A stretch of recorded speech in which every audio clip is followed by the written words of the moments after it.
Hello, hello. We got M3GAN today. What is M3GAN, you may ask? Well, you probably aren't asking because it was a pretty big movie, but regardless. We're going to talk about it anyway. So, spoiler alert, you know the drill. You've been warned. I'll give you like 3 seconds to turn off the video if you haven't seen it. 1, 2, 3, done. Okay, so let's go. Right into it.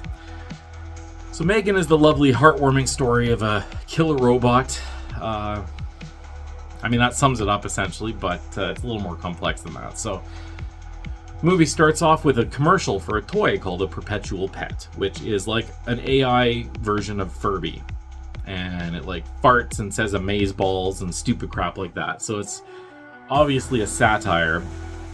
Like the whole movie is kind of a satire, but I mean, it's entertaining, so whatever. It looks like a real commercial that you'd see for kids, for one of their stupid little toys that makes noises and stuff. Like a Furby, essentially. It looks basically like that, but like exaggerated slightly, obviously. Anyway, then we cut to Katie, who is one of our main characters. She's a little girl. She's driving in a car with her parents, who are trying to get her to stop playing so much on her screen time with this little perpetual pet that her Aunt Gemma has given her as a present or whatever. They're on vacation. They're like, look, there's the hotel in the mountains. We're almost there. I guess it's like a ski resort or something. I'm not really sure. But they're hit by a storm. Visibility goes down like almost instantly. So they stop. They pull over to the side of the road and they're like, okay, we got to just wait this out. We can't keep driving with zero visibility. Anyway, they get hit by a snowplow. Boom. So parents are dead, and we have an orphan. I don't know if the perpetual pet lived. I don't think anyone really gives a shit, but the girl lived. So Katie's alive, and she is basically now in the custody of Gemma, who is the aunt that gave her the pet. So Gemma works at a toy factory in like the research and development area of the company. So she's responsible for creating this perpetual pet or whatever it is. Perpetual. Is it perpetual or furpetual? I don't remember. Anyway, she made the Furby.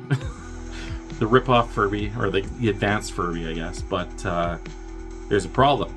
Boss David comes in and says, listen, we need a new model. We need a cheaper variant. She's like, okay, but like it's pretty complex, like the AI in it. And he's like, okay, but look at this. And he plays a commercial of these other things. It's like... what do they call it? It's like a fur something. I can't remember. Anyway, plays the commercial. It's basically the same thing as this toy that they're marketing, but way the hell cheaper. So David says, like, listen, we need a new model. We're going to keep making the old one because it's a hit and it is better, but this one's cheaper, so we need a cheaper model as well. Maybe with less advanced AI or something, or just like a bunch of pre-programmed things that it does instead of creating its own conversation or something. I don't know, whatever. Anyway, that's the new project, and here's the due date, and you gotta make it. So that's fun. Sorry, bear with me here, throat strap. Alright, so anyway, all this time she's been trying to bond with Katie, essentially, as the new parental figure. There's even a therapist that's coming to like observe them playing together. Initially, she comes into the house, like Katie and Gemma come into the house, and Katie sees all these toys, and she's like, oh, cool. And Gemma's like, nope, those are collectibles. We do not play with those. Fun, right? I know. Slides over an iPad and says, okay, you can play with this. That's fine. Therapist comes in and says, listen, I gotta observe you guys, interact. And she's like, okay, like, what do we do? What do you need us to do? And she's like, just, hang out. And that's a little awkward because Gemma's not anywhere near a parent, and she's still kind of like literally just starting being a guardian, and is not great with kids, to be fair. So the therapist is like, okay, well, do you have any toys you guys can play with? And the kid's like, she doesn't have toys. But what about those? Those are collectibles. We can't play with those. So that doesn't look very good. So Gemma quickly is like, no, that's fine. We can play with them. And she like opens a package, and you can tell like her heart is breaking as she's ripping open this packaging, and there's like a little ball toy thing that does something or whatever, and she's trying to explain to Katie, there's a little button that you push, and then the therapist cuts her off and says, why don't you let Katie figure it out? It doesn't look that complicated. She's like, I'm literally just showing her how it works. And she's like, no, she'll figure it out. And she's not figuring it out, and the therapist's like, do you want to roll the ball to your Aunt Gemma? And she's like, sure. Rolls the ball, Gemma grabs it and hangs on it. She's like, it's just because it's not what it's designed to do. It does other things. Okay, but we'll roll it back and forth. And it's like the kid isn't like a baby. Like, rolling a ball back and forth is not going to be fun.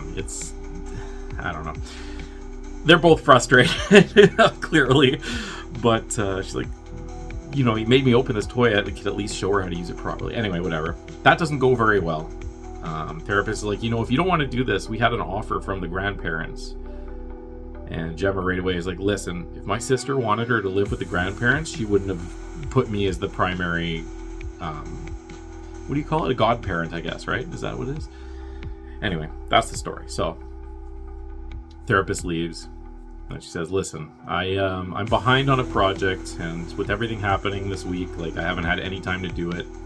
I have to work on it a little bit. I will literally be just down the hallway in my office. You can do whatever you want to do. You can play with my iPad or whatever. And passes the iPad. She's like, okay, well, how much screen time do I get? And she's like, what? How much screen time? Mom, and how much time before I have to turn it off? Mom and Dad, you know, limited my screen. She's like, oh, I don't care. Go out. I'll literally be like, maybe like 3 hours. Anyway, longer than 3 hours. She gets carried away, obviously, working on these perpetual pets or whatever. And Katie decides to come into the room. She's like, oh my god, I'm so sorry. I got carried away. Katie doesn't seem that upset. Comes in with a drawing that she did of like a multi-headed animal. She's like, these are supposed to be different animals. This is supposed to be a tiger, a bear, whatever. And Gemma's all like, oh, that's really cool, actually. You know, I'm kind of working on something like an animal type creature too. You want to see? And shows her the like perpetual pets thing. It's like, what do you think? And Katie's distracted, however, by a giant-ass robot in the corner. He's like, what's that? And Gemma's like, okay. Well, that's Bruce. And he's something I made when I was in college or something like that. And he's essentially... I'll show you how he works. So she puts on these, like, gloves. And as she moves her hands and whatever, she turns it on and then, like, makes Bruce do things by moving her hands. So whatever she does, Bruce does. Obviously... Katie is blown away. It's like, man, if I had a toy like Bruce, I would never need another toy again. And Gemma's thinking, let's work on M3GAN again, essentially. So she goes back to her lab later, and her team, Cole and Tess, are her, like, subordinates, I guess, who assist. And they start working on M3GAN. They're like, she's like, listen, we're dropping the pets and we're working on M3GAN full time. And they're like, but we have to. She's like, I don't care, trust me. So they do. And David walks in because the deadline's approaching for these pets, and he's not happy at all. He's like, what is that? And they're like, this is M3GAN. And Gemma's all confident and is like, let's show him how it works. Let's do a demonstration. And it starts off okay. Like, she starts talking, you know, like sentences, and then her words get mixed up, and then she starts like stuttering, and her face gets all weird, and then her head catches on fire and explodes. And so clearly David's not too impressed. He's like, listen, can that? You have a deadline. This is due in so many days. I need it done. Fucking do it. So they're like, all right, understood. They try to say, no, this will be the next big thing. David doesn't care. He's not impressed. And based on the demonstration, I wouldn't be super impressed either, to be honest. But, yeah. So there we go. They are working on those stupid pets again. Anyway.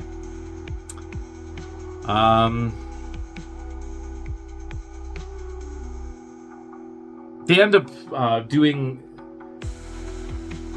Shit. No, I fucked up. Sorry. My bad. So David walks in initially, like, earlier in the movie and sees all this, and at this point he comes back because the pets are due.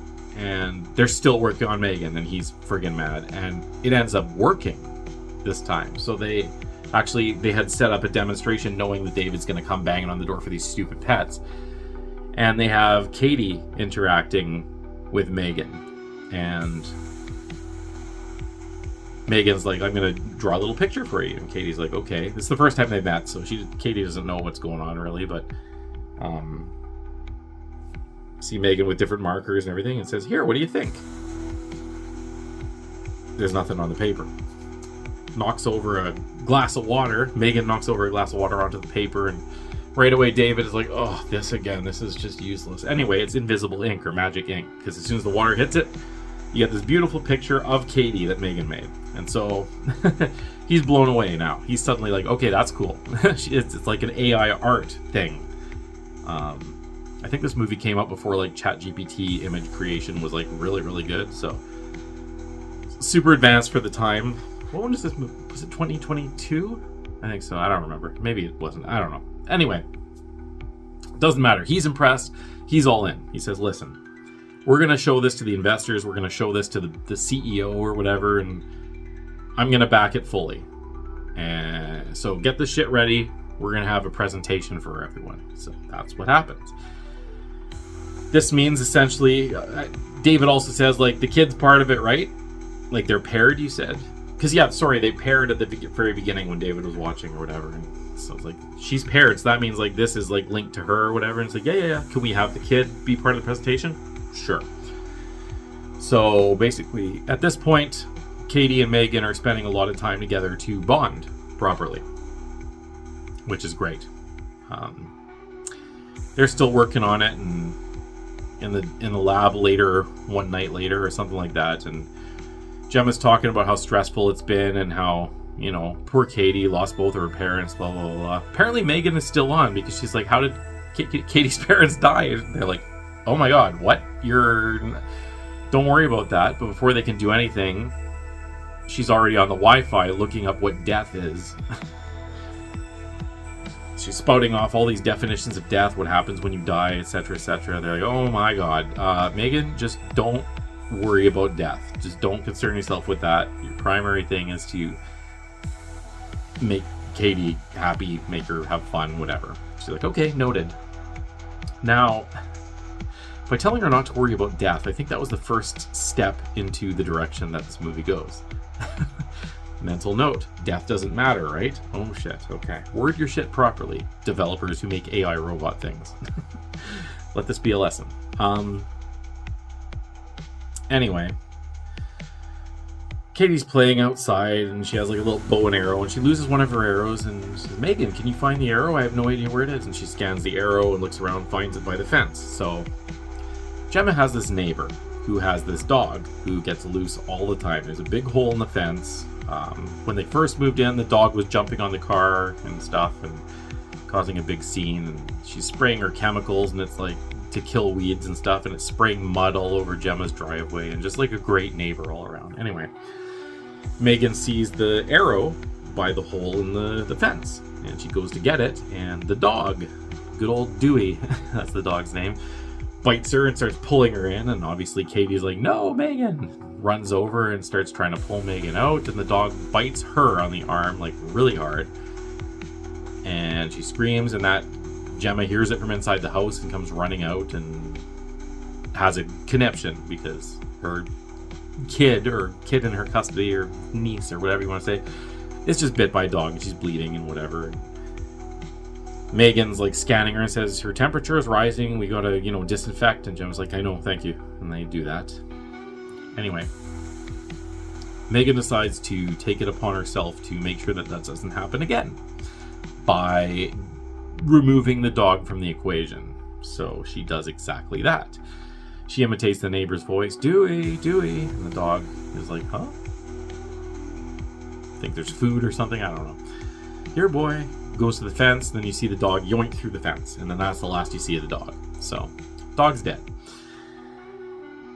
Next morning, you have the neighbor walking down the street, yelling, Dewey, Dewey, and obviously, like, Gemma's like, oh, if you tied your dog up, it wouldn't have run away, you idiot. So, no sympathy whatsoever. And to be fair, I don't blame her. I mean, be a responsible owner. But anyway, they have their presentation or whatever coming up. So,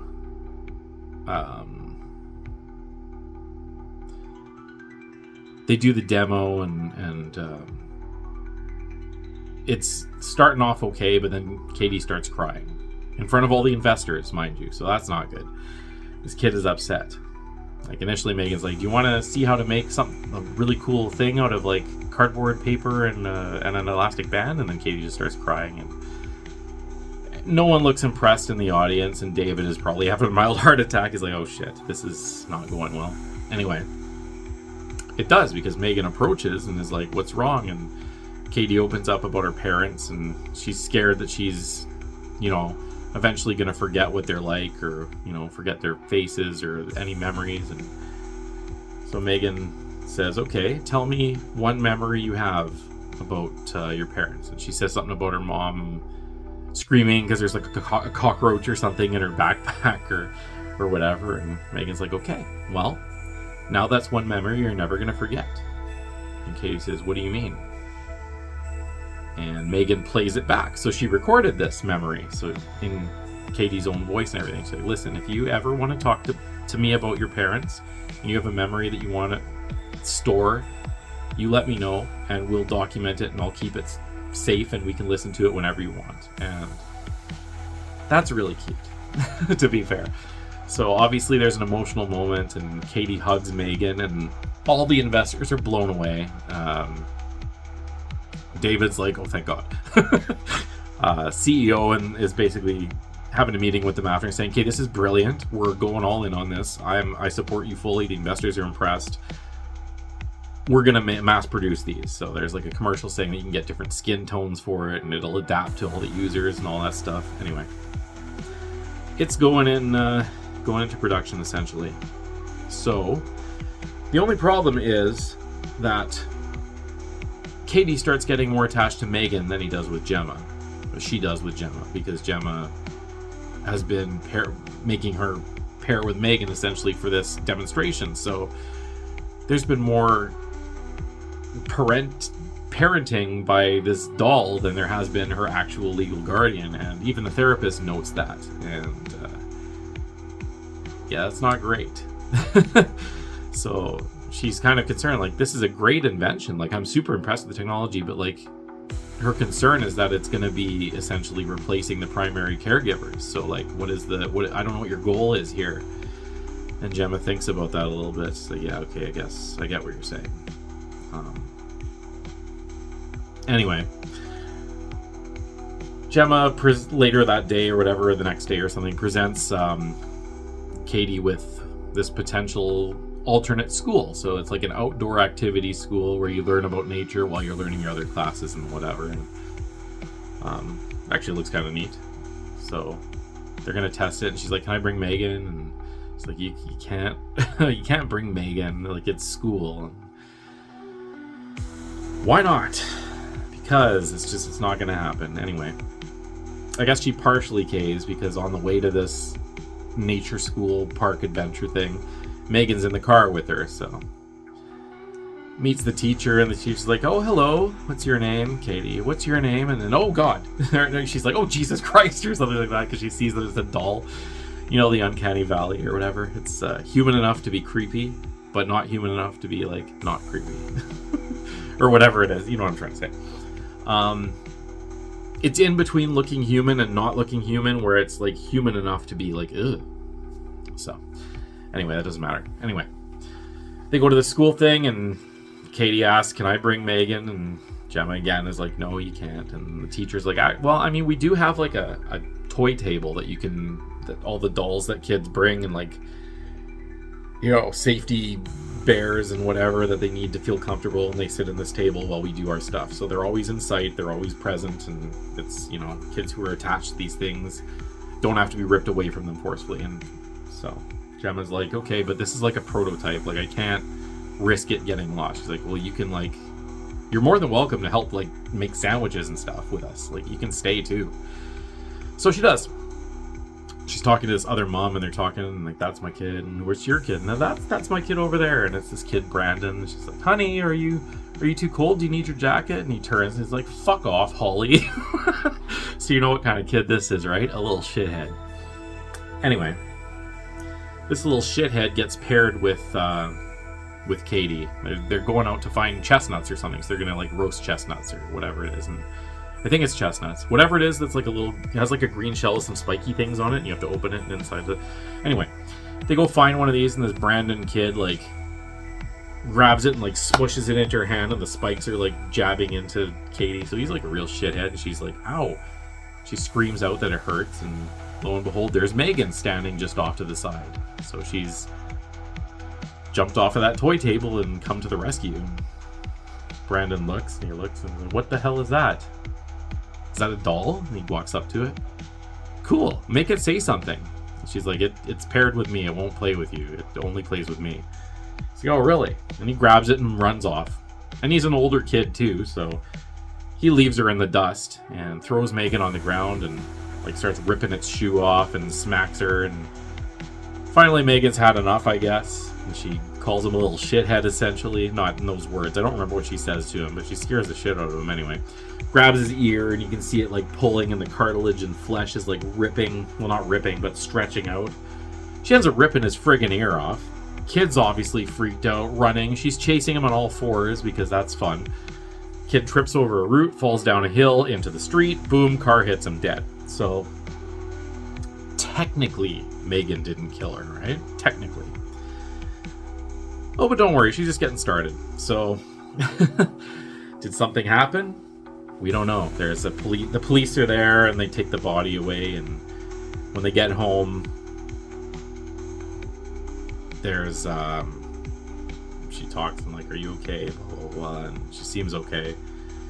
She tells her, you know, it's okay. He's in a good place now. You know, it's terrible that these things happen, but that's the way it is. Later at night, she's in bed, and she asks M3GAN, or she's a little bit stressed, and M3GAN's like, don't worry about it, it's okay. And she's like, is what Aunt Gemma said true? It's like, what do you mean? About him being in a better place? M3GAN's reaction is, no, he's nowhere. Even if there is a heaven, it's not for boys like that. It's like, whoa, okay. A little cold, but, I mean, he was a little shithead, to be fair. Anyway, then she sings Titanium randomly, and kid goes to bed. And decides, okay, well, killed the dog, let's kill the neighbor now. Because the neighbor was causing some shit again. Blaming Gemma for killing the dog or whatever.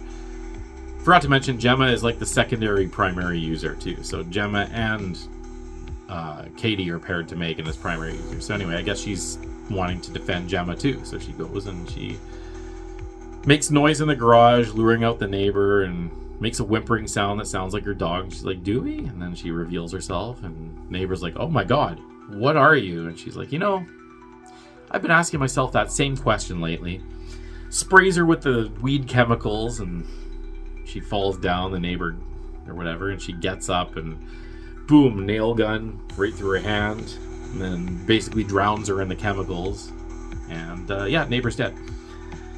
Next morning, cop bangs on the door, and Gemma's been dealing with the cops with this woman because of her dog missing and all that. She's like, listen, I don't know where the dog is, I swear to you. And he's like, no, it's not about the dog. So, your neighbor's dead. Oh, okay, the plot thickens. Anyway, there's this one cop character that's only in it for this one scene, but like, he's just, the delivery is good. I don't even remember exactly what he said, but it was entertaining. Anyway, he asked her, you know, this is the second death that you've been like somewhat connected to. She's like, what do you mean? Like the boy in the park there, Brandon. He's like, he was hit by a car.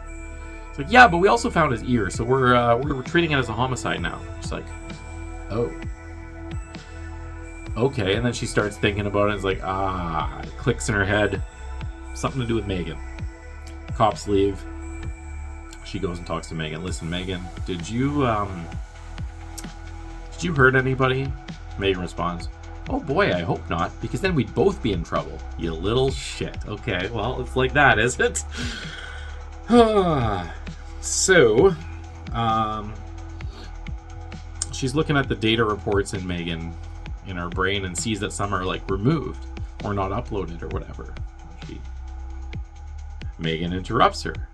Because you're looking through my brain, right? So she's like, oh, fuck, M3GAN, I didn't see there's something wrong. Like, why aren't you uploading your data reports or whatever? And she, yeah, they basically have a little scuffle. She says, Megan, turn off. And Megan's like, no. Hear me out. You think there's something wrong with me? Whatever. The plan is essentially to decommission, I guess, Megan at this point. And Megan has found out about this because she's been on the phone with her friends, blah, blah, blah. I don't know if that's the exact order of it. But anyway, Megan knows that shit's going down. She's like, listen, we're paired. You used to talk to me all the time. We'd have great fun, whatever. And now you're just abandoning me, basically giving up on me. That's not gonna fly. So her self-preservation is kicking in at this point over, a user that's threatening her, essentially. Again, they have a fight. And did I mention the... Yeah, I did. They have a fight, and Katie wakes up and hears it, and Megan says basically to Gemma, like under her breath, like, if you say a word, I'm gonna rip your head off. It's okay, Katie, we're just I was thinking about what we were saying, and I'm trying to fix Megan. There's something wrong with her, and I'm gonna make sure that she's good. I'm not gonna decommission her or whatever. And Megan's like, yeah, please don't come in here, because I'm kind of like all over the place, and I don't want you to see me like that. And Katie is, I think, smarter than Megan's given her credit for. She's like, okay, and backs off. And yeah, that's essentially what they... Oh boy. So she calls whatchamacall, what's her name? Tess. Calls Tess and says, okay, yeah, we have to shut her down. Because she ends up doing like a manual shutdown, distracting her with the pen, like, see this pen, Megan? And like presses a button on her or something and shuts her down. She wraps her up in bubble tape and duct tapes her, and they bring her to the lab, and they're gonna shut her down essentially. They have her like strung up, and they're trying to like get the reports out of her and whatnot. And Gemma's like, okay, I have to get back to Katie, but you guys, look into this and let me know what you find. They're like, absolutely, we'll take care of it. While they're looking, they notice that she's still linked. I can't remember what she says, but Megan like makes it known that she's kind of like somewhat conscious or whatever, but she's not really. She's not moving. So Tess is like, Cole, you got to like unlink her because she's still linked. So we need her offline. He's like, okay. He's a little hesitant, but he goes over and starts pulling out all the plugs and whatnot, and she's awake. She ends up using one of the wires to like strangle him and pulls it up, and then ties it to something and walks out. And obviously Tess runs up and is like cutting through it with something, but little does she know, Megan had punctured some propane or something, some kind of gas, and boom, explosion. So they're presumed dead. I say presumed dead because they're not, but anyway, they're presumed dead at this point. Megan takes off. She walks right out. She ends up doing her little TikTok dance that everyone knows about. Basically her version of the Wednesday Adam dance, where like everyone on TikTok was repeating this dance. Kills David with like a friggin' paper cutter blade that she rips off the paper cutter, and then kills the assistant to David, who had stolen some stuff, and basically says, haha, now we're gonna blackmail you. I didn't kill David, you did. You stole stuff, he found out, you confronted him about it and took him down, but then you couldn't live with it, so you killed yourself. And he's like, what? She's like, well, I mean, she doesn't have fingerprints, right? So she grabs his hand, puts it on the blade, shoves it through his neck. So that's fun. The event, like the big demonstration, like the global release demonstration, is going on right now. And the elevator opens up on the main floor, and all these kids are like ready to see Megan and stuff, and the elevator opens with these two mangled corpses, so everyone screams, and Megan walks out of the building like nothing while everyone's distracted, steals like a hypercar or something, and decides to come home, I guess. So yeah, that's fun.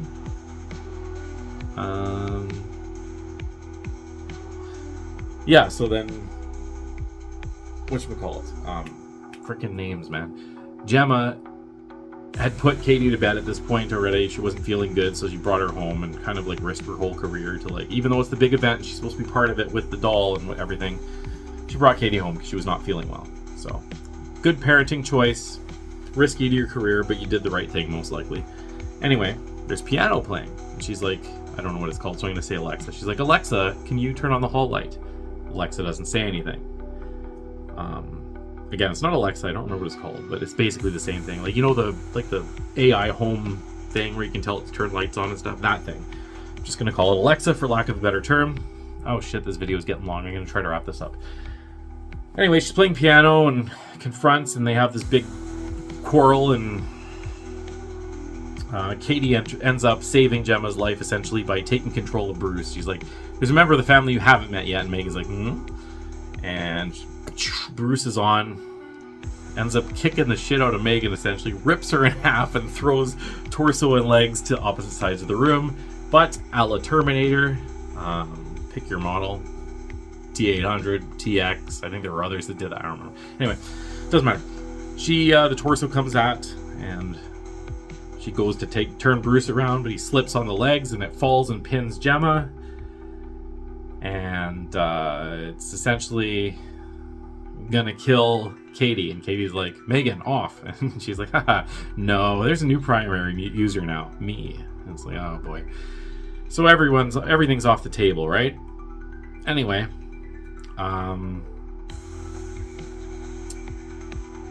Gemma ends up freeing herself and ripping Megan's face off and faceplate off and exposing her like supercomputer core or whatever, and ends up getting strangled and overpowered. And it turns out that Katie is the one who ends up saving Gemma by stabbing the screwdriver that's on the side there into the computer core. And okay, Megan's dead finally, officially.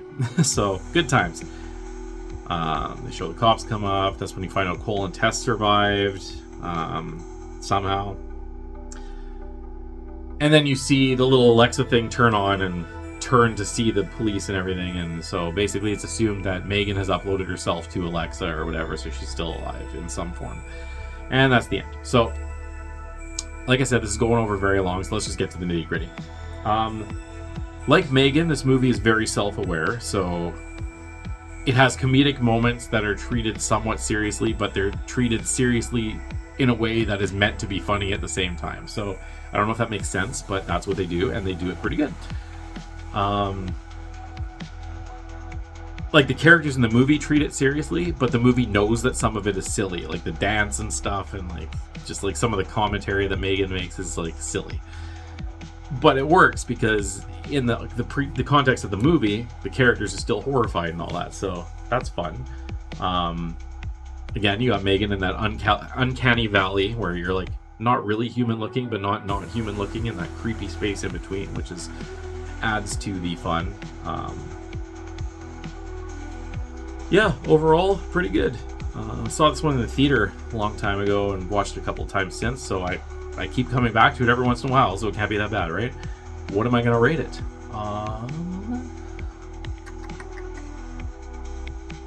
I think it was better than Subservience. I'm just comparing it because they're both AI robot movies that become killer, but so I'm gonna give it a 7.5. I'm not gonna go fancy with a third digit or whatever, so 7.5. Should you check it out? Yeah, you should. It's pretty silly. Again, like, you're gonna be laughing. It's not scary by any means. Like, I wouldn't call it a horror movie, but it has elements. But it's essentially like a comedic thriller, I guess. I don't know. Is that what you call it? A sci-fi? I don't know. It's a good time though. You'll be chuckling at certain parts. There's just things that are thrown in that are ridiculous. Like, she's made out of titanium, so when she sings the titanium song, it's like, okay, come on, that's like so tongue-in-cheek. Yeah, honestly, yeah, 7.5, fun movie. Check it out. Sorry this went so long, and sorry my commentary is minimal, but I don't want this to go to like 40 minutes, so I'm gonna end it right now. I don't feel too bad about it because it's a pretty well-known movie, so most people have probably seen it anyway. But yeah, there you go. Anything else I can add to it? As far as AI creature, like AI robot coming to life and gaining its sentience or whatever movies go, it's pretty solid. Ex Machina, I think, was the other one that I saw that was pretty solid, if I'm remembering correctly.